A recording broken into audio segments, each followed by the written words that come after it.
চিংড়ি fish curry. এটা আমি কিভাবে বানিয়েছি সেটা তোমাদের সঙ্গে শেয়ার করব।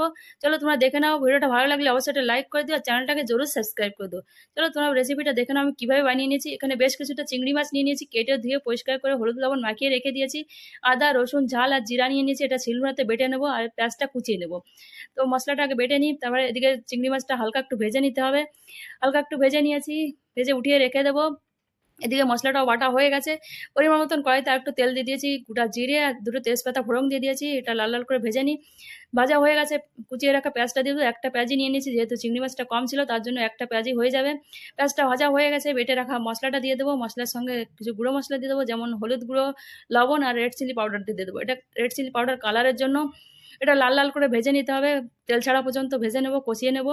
কষানো হয়ে গেছে, পরিমাণ মতো জল দিয়ে দেবো আর চিংড়ি মাছটা দিয়ে ঢেকে ঢেকে রান্নাটা সেরে নেবো। ভিডিওটা ভালো লাগলে অবশ্যই একটা লাইক করে দিও। আর একবার হলেও রেসিপিটা ট্রাই করতে পারো, দারুণ লাগে খেতে কিন্তু। রান্না